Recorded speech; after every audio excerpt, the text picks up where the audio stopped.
All right, so what we have here is a problem that says two sides of a triangle have lengths 12 and 15. The angle between them is increasing at a rate of 2 degrees per minute. Everybody, I picture this.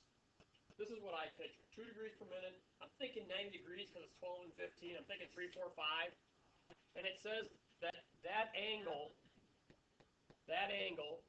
is increasing, the A is increasing 2 degrees per minute. So I know this is a related rate because it has a time and it's how fast.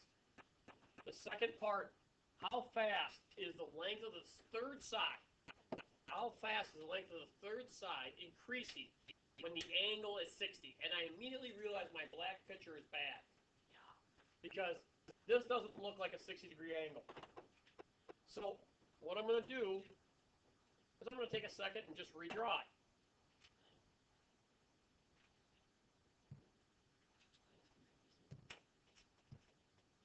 There you go. All right. So I think it looks more like this now. I have 12 and 15 as fixed lengths. I have A. I know dAdt is 2 degrees per minute still. And they want me to find how the third side, which I called L, dL dt, is changing when the angle equals 60 degrees. So this is my unknown right here. All right, right here. Oops, it doesn't circle unless you do that. All right, so I have to make a decision. What relationship is there between L and A? And there's two choices. You can't do trig. No right angles. I either have to pick law of sines or law of cosines.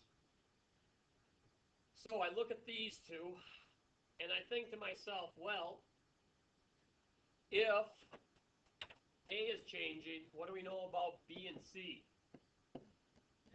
They're changing. And do I know dB dt or dC dt?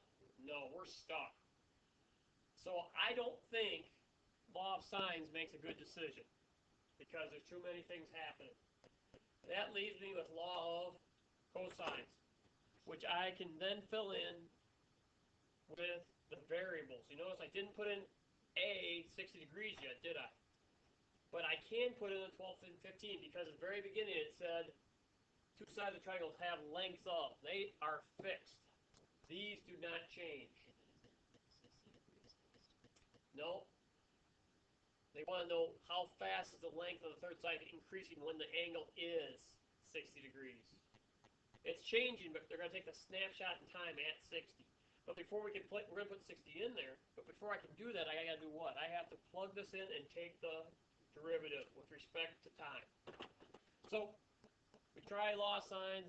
We think about law of sines, and that would be our first choice, and it's not going to work.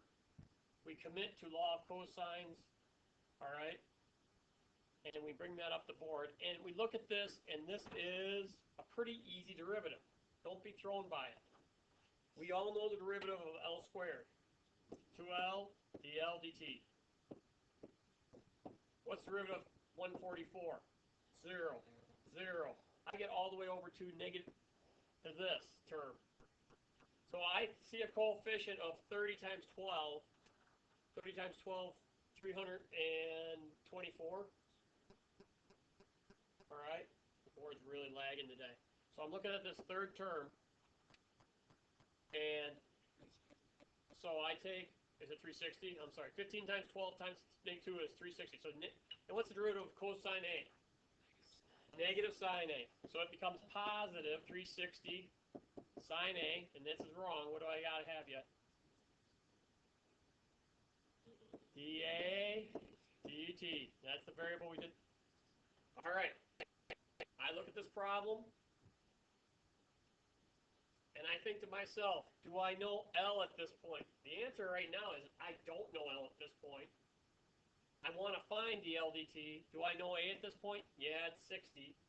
Do I know dA dt? Yeah, they told me it was 2 degrees per minute.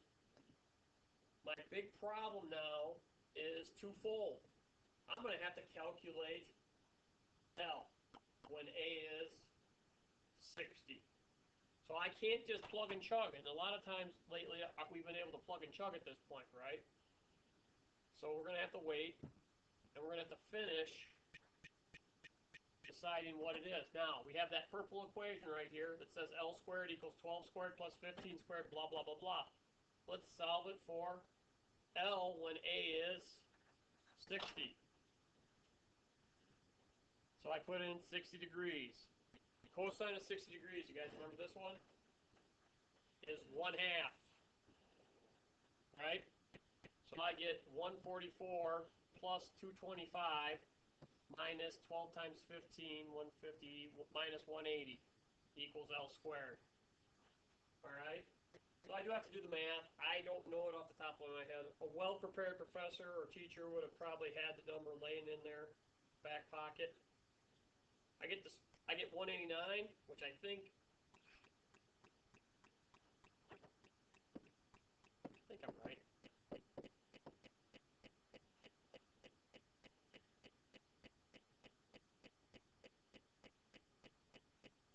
Yeah, 189. All right. So I get that L is a square root of 189. I tell you what, how about we work with decimals today? Is that all right with everybody? So let's take 189 to the half. And for Isaac up in Albany, he knows that you gotta go 4 decimal places for the AP. Because we like decimals. Not like we like squash. All right, so the point is, there's L, right? We take the square root, and we get that answer. Now, here we go. I can plug in 2 times 13.7477. Everybody, what's the units on that? That will be in meters, right? dl/dt times equals. All right, we can't lose that these are both meters, so I think this is 360 meters squared. All right, sine of 60 degrees. And then dA/dt is 2 degrees. I'm going to go to black because of that spot. 2 degrees per minute. But here's the problem. You probably can see that one of the meters is going to cancel. Boom, boom. All right? And you can see it's going to become meters per minute, which makes sense for dl/dt. But all of a sudden, you're going to have meter degrees. So we're going to have to convert that to radians on the next step. So we'll do this all in 2 steps. So I'm going to get 2 times 13.477, which I don't know what that is. My calculator says it's 27.49554 dl/dt equals, and then sine of 60, and we're going to do decimals. It's square root of 3/2, right? But it's a decimal 0.8660. I'm going to take that times 360. And I'm going to get 311.7691. And I still have 2 degrees per minute.